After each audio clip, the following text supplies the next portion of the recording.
Hello guys, this is Kate Extreme Vlogging at for today, we're going to do mango jam. Yes, ito po ay pinanguha po natin sa ating sariling puno at yan po, hinugasan muna natin at babalatan. So, yan po ang mga sangkap, mangga na hinog, kalamansi, ito po yung kalamansi, at asukal po na 4 na takal. Okay, so 4 cups of sugar. Okay, so ngayon po tayo ay ilalaga po natin yan. Okay, hindi po pwede po nagagawa po kayo ng any jam na wala pong kalamansi. Kailangan po meron kayong maasim na kalamansi or lemon para po makabuo kayo ng jam.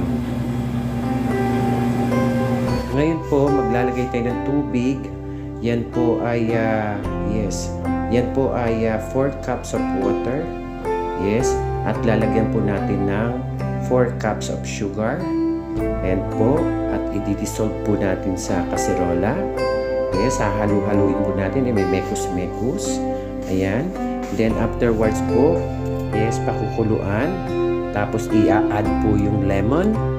Tapos yung pong mangga po na yung ating pinitas na mangga at hiniwa-hiwa ko na po.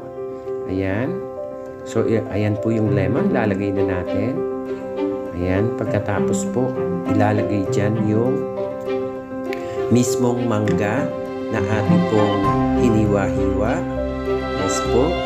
At the rest po ng mangga ay kailangan po natin medyo malalaki yung mga hiwa na mangga para at least makita po sa jam na ito po ay mangga. Okay. So ngayon po ilalagay na po natin, i-add na po natin yung mangga. Ayan, fresh mango po. Galing po sa puno namin yan. So ilalagay na po natin doon sa water na may sugar at may lemon. And then yan po ay pakukuluan. Okay.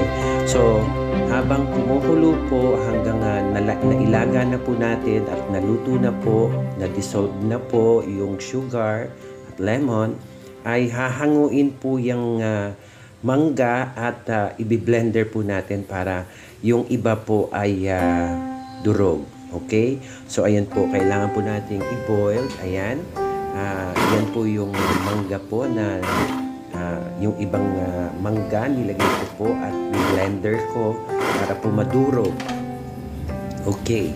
So, ngayon, dahil po ay durog na po siya sa blender, so, yan po ay ihahalo natin doon po sa ating pinapakuluang mangga. Okay. So, ayan po. Sundan nyo po ako hanggang sa dulo. Ayan. So, idadagdag na po natin dyan yung binlend na mangga. Okay? So, hindi po kailangan lutuin na, hindi po lahat ng mangga i-blend. Okay? So, kailangan po merong pong buo na maiwan po dyan. Okay? Para sa ganon, yung jam nyo ay makita po na may mangga. Okay? So, ayan. Hinalo-halo po, tapos pakukuluan lang po natin yan. Alam nyo guys, ang technique po ng paggagawa ng jam, kailangan po lagyan nyo po yan ng lemon. Kasi po ang lemon, siya po ang magpo-form ng sugar into caramelize. Ayan. So, kailangan pong lagyan ng lemon.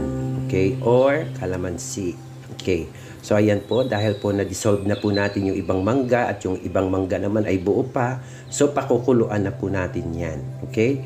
So, para malaman nyo po na kung luto na po yung sugar is all you have to do is sandukin nyo po yung liquid o yung sabaw. Sandukin nyo. Tapos po, ipatak nyo siya ng dahan-dahan.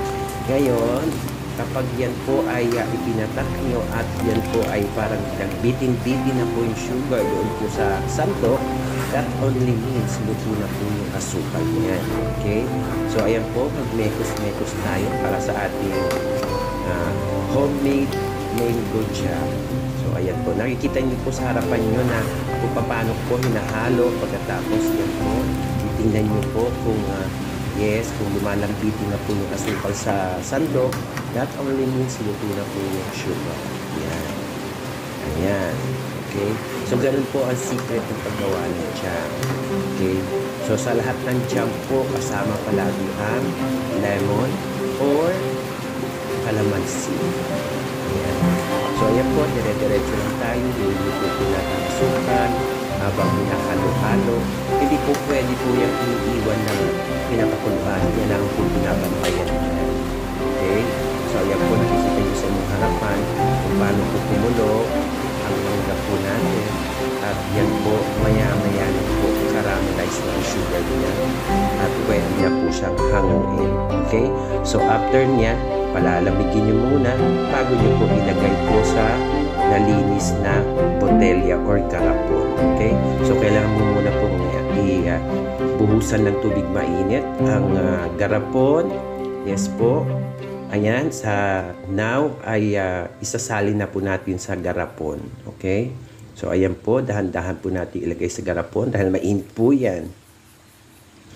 Ayan po, dahan-dahan lang natin ilagay dahil mainit.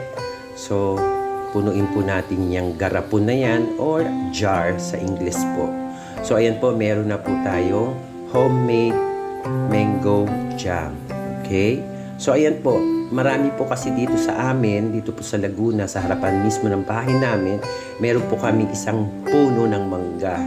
So, ito po ay itinanim po ng aking kapatid na Yumao at almost 50 years na po itong mangga na to dito sa harap ng bahay namin. So, nag-harvest po kami ng mango dito.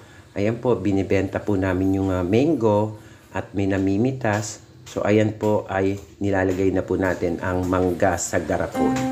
At yes, nailagay na po natin ang yan na po yung mango jam. Nailagay na po natin sa garapon. At pagkatapos yan ay tatakpan po natin ng takip. Okay? At palalamigin nyo po yan. Ayan. So, yung the rest po, nilagay ko rin sa maliit na garapon. At pagkatapos po ay sa malaking garapon. Pero hindi siya napuno. So anyway, so ayan, nakagawa na po tayo ng mango jam. Ayan. So dun po sa mga mahilig pong mag-toast ng tinapay at lagyan po ng mango jam, ayan po, it's good for your breakfast at merienda. Ayan na po ang ating homemade mango jam. Ayan po, made by Kate Extreme Vlogging. Ayan po. Ayan, at nagpalaman na rin ako para po matry ng mga taga-tikim, yes po, yung mga taster, para po matikman nila kung it is really perfect as a jam. Okay? So, ayan po, maraming salamat sa panonood and hopefully, gawin nyo rin po yan sa bahay nyo. Maraming salamat po sa lahat. Bye!